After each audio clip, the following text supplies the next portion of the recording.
Alors Lucas, premier rallye ici au Touquet, t'es content, tu es à l'arrivée malgré tes péripéties. J'ai vu que tu as fait une petite visite dans le champ, tu as reçu reprendre la route et l'équipe B2C a fait ce qu'il fallait. Ouais, on s'est fait piéger dans une corde, je donne un petit coup de volant et elle était en appui, donc le petit coup de volant plus le lâcher de gaz, elle est partie en dérive. J'ai fait ce que je pouvais pour essayer de la rattraper, mais on a descendu un genre de petite marche de 5-10 mètres, on est retombé en piqué et ça a soulevé le protège carter et ça a cassé le radiateur. Donc j'ai préféré m'arrêter un peu plus loin pour pas tout casser complètement, et puis après eux, ils nous ont fait de la magie jusqu'à 4 h du matin. C'était stressant, ils ont fait ce qu'il fallait parce que c'était pas gagné. On avait la chance d'avoir la pièce, donc heureusement qu'ils étaient là parce que sinon le rallye s'arrêtait un petit peu prématurément quand même. Bon, on peut faire un peu de pub pour B2C, alors ça se situe où? Aurélie Aurélie, ça se trouve à Bezingan, donc c'est pas très grand. D'ailleurs on y passait tout à l'heure en spécial. J'espère qu'on a fait de la pub du coup pour B2C dans ce passage là. Mais ouais, c'est une équipe de passionnés. En plus, on a à cœur avec Benoît qui est plus là. Il y a quelque chose qui s'est créé autour de cette équipe-là et il y a, je sais pas, il y a un truc émouvant et on sent le côté passion. C'est pas loin de la maison. Emilien connaît bien la voiture, donc ça va être avec plaisir qu'on va faire appel à eux toute l'année, je pense. Et on verra par la suite si je peux continuer à rouler. Mais ouais, c'est une très bonne équipe.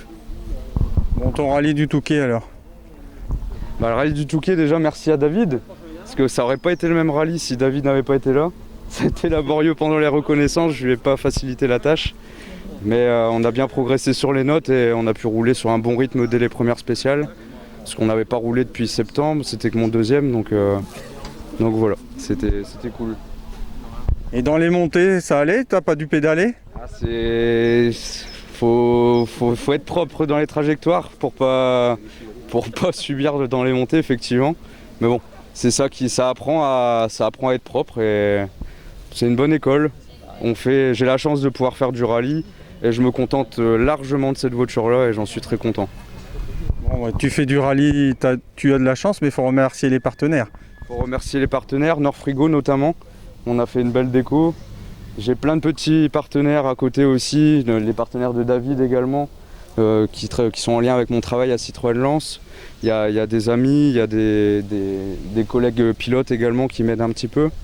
Et puis mon père aussi, parce que dans l'ombre, au niveau de la logistique, ça reste des conseils de père, mais il fait son travail de père aussi, de me canaliser un petit peu. Et puis il est quand même là. Même s'il n'est pas présent à cause du Covid, etc. Et du couvre-feu. Je pense à lui et j'aurais bien aimé qu'il soit là pour le podium. La prochaine course? Dans 2 semaines, si Emilien il me dit que la DS3 elle sera prête, donc au Centurion avec Mélanie. Donc là ce sera un autre rythme parce que Mélanie elle débute, il faut qu'on prenne nos marques. Et puis on verra ce que ça donne. Et puis après le Suisse normande si tout se passe bien avec William Penin. Un joli petit programme. Un joli gros programme parce que va falloir le tenir et va falloir la préserver la voiture. Parce que là j'ai fait des petits bobos. C'est plein de petits bobos mais il y en a quand même un petit peu. Merci à toi et puis à bientôt alors. Merci Greg et puis à bientôt aussi. Merci.